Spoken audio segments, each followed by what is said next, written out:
জরুরি কাজে যমুনার চর যেতে হয়েছিল আমাকে, তাই ছোট্ট একটি ভিডিও করলাম আপনাদের সঙ্গে শেয়ার করব বলে। যমুনার চরের মানুষজন কিভাবে গরু পালন করে থাকে, গরু ও ছাগল, ভেড়া, মহিষ যেভাবে তারা পালন করে, তাই আপনাদের সঙ্গে ছোট্ট একটি ভিডিও করে শেয়ার করব ইনশাআল্লাহ। আসসালামু আলাইকুম আ রহমতুল্লাহ। সবাই কেমন আছে? এই মুহূর্তে যারা নূর মাস্টার ফার্মিং এর সঙ্গে যুক্ত আছেন দেশ এবং দেশের বাহির থেকে, আপনাদের সবাইকে জানাই আমার অন্তরস্থল থেকে শুভেচ্ছা।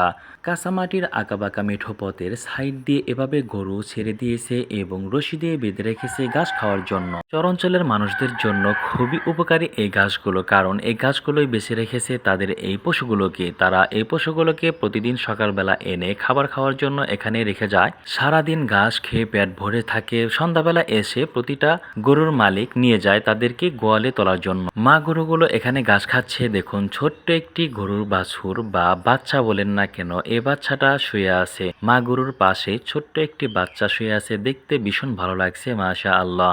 এই ছোট্ট বাচ্চাটার গলায় এখনো রশি পড়েনি, কারণ তিনি তার মায়ের সঙ্গে থাকছেন, দুধ খায় যেহেতু, এজন্য তাকে রশি দিয়ে বাঁধা হয়নি। যখন ঘাস খাওয়া শুরু করবে তার গলায় রশি পড়বে। ছোট্ট এই গরু ছানাটি নিয়ে গানের কথায় একটা কথা বলতে চাই যে, ছোট্ট ছিলাম, ভালো ছিল শিশুকাল, কারণ বড় হলেই গলায় রশি পড়বে। এজন্য ছোটবেলাটাই সবচেয়ে সুন্দর। যেহেতু আমাকে জরুরি কাজটা তাড়াতাড়ি সেরে আবার বাড়ি ফিরতে হবে, এজন্য আমি হাঁটার পথে ছোট্ট একটি ভিডিও তৈরি করেছি।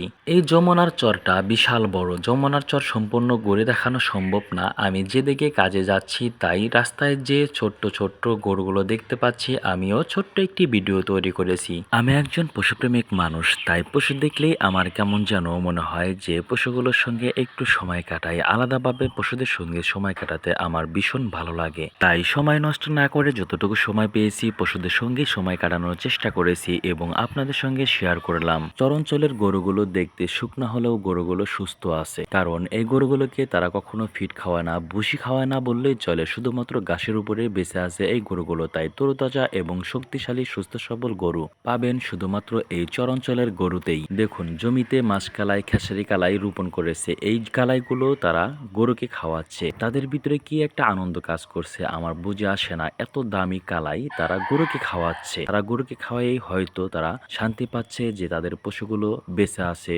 তাদের পশুগুলো এই খাবারগুলো খেয়ে সুন্দরভাবে বেঁচে থাকতে যেন পারে। এজন্যই তারা হয়তো এই গরুগুলোকে খাবারগুলো খাওয়াচ্ছে।